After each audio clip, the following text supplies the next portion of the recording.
Goedenavond, het is zaterdag 27 mei en dit is het Zeeuwse nieuws van vandaag.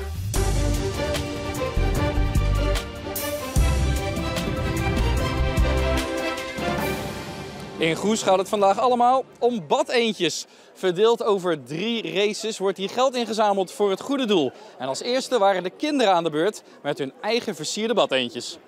Waarom gaat jouw eentje het beter doen? Geen idee. Maar je hebt er wel zin in zo te horen. Ik denk omdat hij niet versierd is. Dan gaat hij misschien wel sneller. Ja, Wat spannend, waarom doe je mee?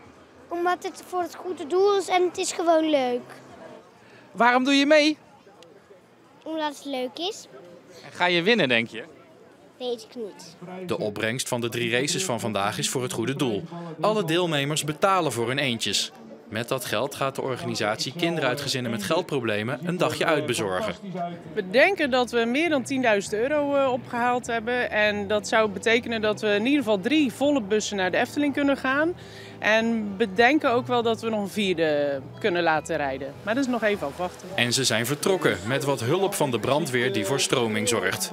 De organisatie kijkt al terug op een erg geslaagde dag met meer deelnemers dan verwacht. Nou, de kidsrace is nu in volle vaart begonnen en dat is beter dan we hadden verwacht. En ook de sponsorrace hebben we al heel veel hele mooie grote eenden voor binnengekregen. En dat is ook meer dan verwacht. Nou ja, dan kan de laatste race natuurlijk alleen maar fantastisch wezen. De eerste 14 eendjes wonnen een prijs bij de kidsrace. Maar er kan er maar 1 de snelste zijn. En dat was de eend van Vince. Ja, en dat is de winnende eend, laat hem nog maar eens even zien. Wat heb je nou gedaan om te zorgen dat je gewonnen hebt? Heb je hem aangemoedigd? Heb je hem extra snel gemaakt? Wat heb je gedaan? Aangemoedigd. Gefeliciteerd. Dank je. Na de eerste 2 wat kleinere races werden voor de laatste race 2000 badeenden tegelijk te water gelaten. Dat zorgde voor een erg gele oostvest, maar de organisatie heeft beloofd dat er niet eentje achterblijft. 1, 2, 3. Oh, Wat staat er, Anita? Vernoemd naar het Zeeuwse woord voor steenuil is dit de nieuwe boswachtershut in de Zwaakse Wiel.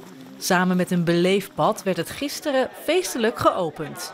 We hebben hier lang naar uitgekeken. Het is ontzettend belangrijk om een plek te hebben midden in de natuur, om dichter bij je bezoeker te staan. En op die manier ook een stukje beleving mee te geven die ook echt alleen maar buiten ervaart. En we hebben hem echt ingericht als oldschool boswachtershut. Dus de boswachter van weleer zou hier zo kunnen intrekken. Dus je kan denken aan oude uilenkasten, een oud uniform van de boswachter, geweistangen van damhert onder andere. Je vindt er ook informatie over het gebied en er worden activiteiten bij georganiseerd. Behalve een boswachtershut is er dus ook een beleefpad geopend. Het is nog niet zo heel lang geleden dat hier een boomgaard was. Nou, die hebben we eigenlijk helemaal laten verwilderen, dus we hebben er eigenlijk helemaal niks aan gedaan. Dus heel natuurlijk beheer, om het zo maar te zeggen. En ja, de natuur doet gewoon zijn eigen proces. Wil je dan met eigen ogen zien? Zowel het beleefpad als de boswachtershut zijn iedere dag open. Maar die 80 oldtimer tractoren van allerlei merken van de Oldtimer Trekker en Motorclub Midden-Zeeland hebben vanmiddag een rondrit gemaakt langs verzorgingshuizen in de gemeente Terneuzen. Op een parkeerterrein naast Douw hadden de voertuigen zich verzameld voor de tocht, die best wel bijzonder was. Nou, dat denk zeker meer dan 20 jaar geleden is dat we naar Zeeuw-Vlaanderen een rondrit gedaan hebben. Dat was toen nog met de Botie. Nou, dat was de laatste in Zeeuw-Vlaanderen. De tocht ging langs verschillende verzorgingshuizen, omdat volgens de organisatie de mensen daar vaak eenzaam zijn en ze wel een verzetje kunnen gebruiken. En sommige liefhebbers hadden nog een reden om mee te rijden. Het hoogtepunt is denk ik dat we met z'n allen door de Westerschelde-tunnel mogen. Dat is wel bij uitzondering denk ik. Ja, want u woont in Zeeuws-Vlaanderen en toch door de tunnel gereden? Ja, ik heb hem vanochtend op de aanhanger gezet en ik ben naar de overkant gereden. En daar van de aanhanger af en dan met de tractor door de tunnel. De eerste bestemming van de trekkertocht was verzorgingshuis Fremdieke in Hoek. Met bijna 500 atleten is de ZLM Don Stadsloop in Middelburg weer goed bezet. De wedstrijd over 7,5 kilometer gisteravond door het centrum van Middelburg wordt voor de 21ste keer gelopen en krijgt dezelfde winnaar als vorig jaar. Patrick de Vos uit Zierikzee wint in 23 minuten en 11 seconden en is op de markt bij de finish 5 seconden sneller dan Okbaski Kidane uit Poortvliet. Derde wordt Erwin Aldan uit Koudekerke. Prima gelopen, Erwin Aldan, wat een comeback, prima. Wat is het leuke aan deze stadsloop? De sfeer. Het is echt een hele leuke sfeer hier.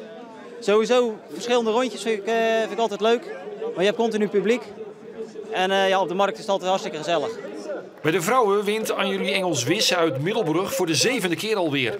Nu is de winnende tijd 28 minuten en 2 seconden. Engels-Wisse blijft Laura Kleinepier uit Westkapelle zo'n 24 seconden voor. En de derde plaats is voor Nelleke Baldé uit Grijpskerken. Zij komt hier over de finish.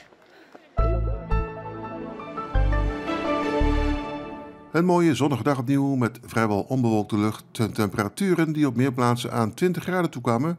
Maar het was op het land natuurlijk sterk drogend weer, mede door de noordoostenwind. En aan zee was er af en toe windkracht 5. Dat was prima voor het Vliegerfestival in Renesse. Wel gaf de noordelijke wind daar aan zee wat koelte. In de loop van vanavond en vannacht neemt de wind weer iets af. Het blijft meest helder en de minima lopen uiteen van 10 tot 13 graden. En morgen is ook een zonnige dag met misschien iets meer hoge bewolking, maar door de zon wint de temperatuur er iets bij. Maximum temperaturen morgen van 19 tot 23 graden buiten de kustzone met de noord-noordoostenwind. Misschien is er iets minder wind dan vandaag, maar dat scheelt heel weinig. Maandag gaan we wel wat omlaag met de temperatuur tot rond 17 graden en dan is er ook meer bewolking en het geldt voor een deel ook voor de dinsdag. Maar woensdag wordt het weer heel zonnig en dan gaan we terug naar gemiddeld 20 graden in de middag. En tot zover deze Zeeland Nu. Straks dan ben ik nog met u terug met Zeeland de Week. Een overzicht van het nieuws van de afgelopen week. Dus mocht u nog wat gemist hebben, blijf vooral nog even hangen. En graag tot zo.